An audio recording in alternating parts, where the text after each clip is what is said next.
So heading back to Boulder, what's it going to be like for you? It'll be good. I'm excited. There'll be a lot of people around there. I was there for 5 years, and a lot of people that I haven't seen for a little while, and be able to catch up there. And Boulder's a great town, great school, and I think it's going to be a good opportunity for us. What do you remember about the Beavers game in 2014 there when they pulled off a win when Manning was the quarterback? Well, I thought we thought it was, I guess, a pass interference towards the end, and there was a little bit of discrepancy there. I know Coach McIntyre felt the same way, but we played them tough, and it went right down to the wire. We had a chance, had the ball, chance to go win and go score, and those guys were able to close it out. But I also remember my son. My youngest son was born the day before that game, so that was always a memory for me. That's a big one. So, look, review the Cal game. What did you like and what frustrated you?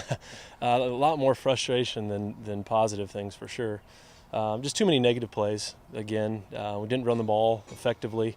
That really hurt us and put a lot of pressure, on our pass protection and our quarterback. And I felt like quarterback-wise, that was one of the most inconsistent games that we played. We got to get better production out of that position, make better decisions with the football. But too many negative plays and just got behind the sticks and put ourselves in too many third down and long opportunities. And you can't do that in this league and expect to stay on the field. And so I think, we look at the film, it was just different position making a mistake on a certain play. It really reminded me of our Arizona game. Just I felt like uncharacteristic of how our offense has been this year. We've got to get better. In other games, though, I mean, the offense it's had its positive moments, and obviously that wasn't the case here. How much does health? I know the coaches hate using that as an excuse, but how much did that impact what happened? I think it impacts you, but you can't use it as an excuse. I mean, it's something that happens to every team during the season, and younger guys are gonna, or backup guys are gonna have to step into those roles and perform, and that's what those guys prepare to do all throughout the year. And it's a good opportunity for those guys, and in order to keep progressing and be a good football team in this conference, your backup guys are going to have to step up and pick up where the other guys left off. Talking to guys after that game, it kind of felt like that was maybe the most defeated they felt, emotionally after a game. How have guys responded, and is that accurate, first of all? Yeah, I think guys were really disappointed. I mean, it was a homecoming game. It was a great Saturday in Corvallis, 1:00 kick. Everybody was fired up. The crowd was fired up, and we just didn't perform very well. And so I think everybody was a little bit embarrassed and disappointed in how they performed. And I think we talked about being the true character of yourself when things aren't going your way or you've suffered a defeat, is being able to come back and regroup and start competing and practicing and working. And I think we told our guys we've got a decision to make this week on how we want the rest of the season to look and how we want this week to look. And I was pleased with the way the guys came out and worked in practice today, so I think I'm optimistic that way. I know you're not announcing a starter for quarterback, but how's the health situation of Luton and will Willard get reps this week too? Yeah, Hayden will get some reps this week, and he'll probably get a little bit more than he normally does. And Jake is progressing, and hopefully he's ready for Saturday, and we'll keep him coming. And Jack will continue to get some reps as well, and we'll continue to kind of look at the situation with Connor. What did you see out of Jack when he was kind of thrown in there? Jack did some really good things, and then he did some, he made some errors, and that you see from a guy that just hasn't played a lot of football. And so I think it was a really good learning experience for him. I felt like when he got in there, he gave us a little energy. He does some things with his feet, running the football. Made some plays that way, and he's a tough physical player, which gave the guys a little bit of juice. But his accuracy and decisions in the pass game are something that he's really got to keep working on. And there were some throws that we missed and some decisions that we missed with Jack that he's got to clean up. You're pretty familiar with Colorado's defense, so what's your expectation this week as far as game planning? I know you're not going to show it to us. Yeah, both ways. They're pretty familiar with what we like to do, on offense as well. So, I think it's, I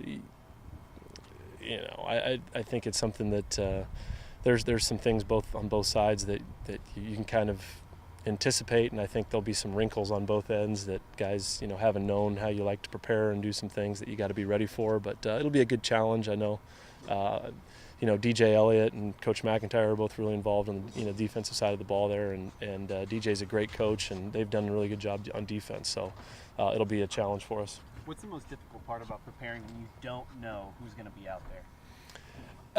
Just the fact that the skill sets are a little bit different. You got Jack Coletto is, he can run a little bit and do some different things in the run game with him, and then you got a guy like Jake. If he were to be the guy that doesn't run as well and is a little bit more polished as a passer, and you do some more stuff in the pass game, so it makes it difficult, and I think.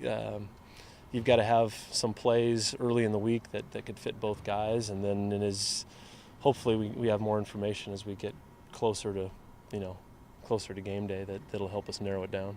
You probably know Steve Montez better than anybody else out here. So describe what it's like for your team's defense to have to game plan for him.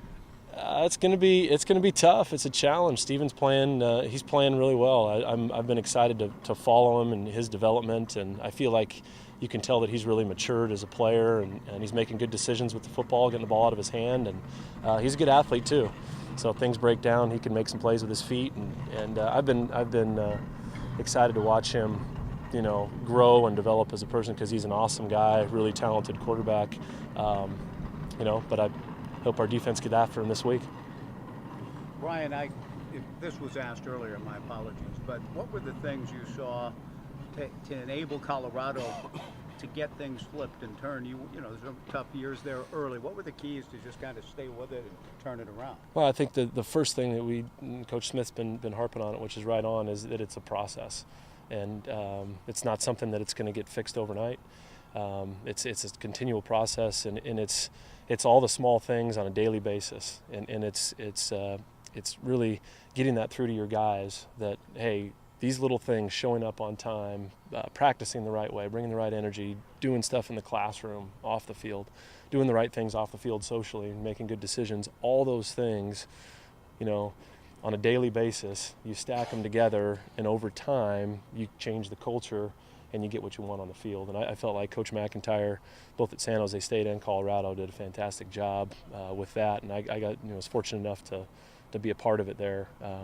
And it can definitely be done, but it's a definite process. It takes time, and there's some definite ups and downs through the road. And when you have it down, you guys, 4-8, 2-10 the first couple of years there, but you end up winning the South in year 4. So I'm just wondering how you stay confident when you have the downs, kind of like what you guys just went through this past weekend. How you keep dealing with that? Yeah, and it's like I said, trust the process, and I think the process is right, and the foundation and the system that Coach Smith has laid out, for the program, and I think it's trust it, keep working, find positives, even in sometimes the losses or frustrations, find positives there that you can build on, and then just continually working on improving at every position, each and every day, and things will turn for you.